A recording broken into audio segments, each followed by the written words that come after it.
Hey YouTube, um, and I'm sure you've seen, or if you haven't, I have a video on sleep paralysis. I have a lot of problems with sleeping and sleep paralysis, and I know I've made videos on the Jodi Arias, Travis Alexander case. I have studied and I've watched it, and I was trying to figure out the truth behind it, so this could be the reason for the stream I had last night. But I wanted to share it because it's pretty crazy.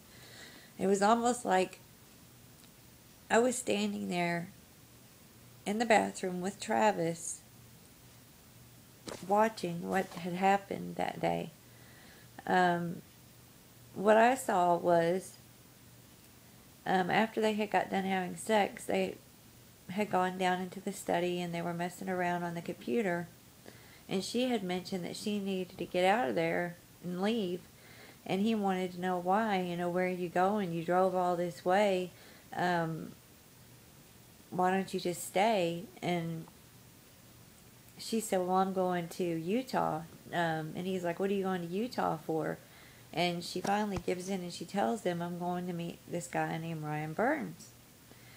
Well, he gets furious, mad. He's like, you come over to my house, you have sex with me, and then you're going to run off and you're going to go sleep with some other guy. He said it in a lot more explicit way. I don't know if I can say it on here or not, but he's like, you're going to go sleep with some other guy right after you sleep with me. Boy, you really are a whore. You know, you're a whore, you're a slut, a bitch. Why don't you get the fuck out of my house? Sorry, I just said it. I guess we'll find out if I could say that or not. But anyways, she comes back at him with the whole, well, you're taking Mimi to Cancun. And he says to her, well, there's a difference there. Mimi, is a virgin. She's not a whore like you. And she doesn't spread her legs for every guy who has a penis. Said that in a different way too. But anyways, so he tells her to get out. So she leaves, goes out to her car. It's weird because it flashes back and forth. This time Travis is getting in the shower after she's gone. She comes back in with the gun while he's in the shower and a camera, and she's taunting him, saying things like, so you think I'm a whore? And she's holding the gun, to his head, and, you think you're so hot. Why don't you pose for me, you big stud, and all this stuff, and she's snapping these photos, but she's also holding the gun to him, and he's like, pleading for her, no, don't do this, what are you doing, have you gone crazy? And she's like, you just keep washing, you wash yourself off. And, so he stands there in the shower trying to talk her out of whatever she's planning to do. And after she gets him to clean himself off, she turns around, grabs the knife off the counter, and just starts stabbing him, welling into him. And, she stabbed him in the chest like 3 or 4 times while he was sitting down. And then he crawls up out of the shower, pulls himself up onto the sink. Looks like she's in shock, like she can't believe what she had just done, but she realizes it's almost like I could hear their thoughts too.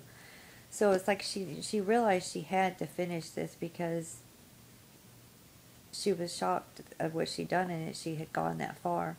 So he's standing there and she's in shock, and she realizes I have to take care of him. So she starts stabbing him in the back, in the back of the head. He's coughing, he's spitting, wheezing, crying. So he heads down the hallway trying to get away from her, and she's still stabbing him here and there, and he starts to get really dizzy. and he slides down the wall, falls, backwards laying on his back, looking up. And he tells me, while he's standing there with me, this is the last thing I remember seeing. It's her hovering over top of me. I know this is probably all a dream and not some psychic vision, but it was so real. And oh, now that I think about it, it all kind of makes sense. I asked him some questions like, what was it like to be, on the other side now? And he was like, oh, I'm at peace, I'm happy. I don't regret a moment in my life. I have pulled myself, from the very depths of, poverty to living a wonderful life, and I don't regret a moment of it. That's about all I remember from the dream, but I thought it was very interesting, and I really wanted to share it. I wanted to make like a memory marker, I guess, of this dream. Anyways, if you're interested, comment, subscribe. Thanks. Peace out, YouTube.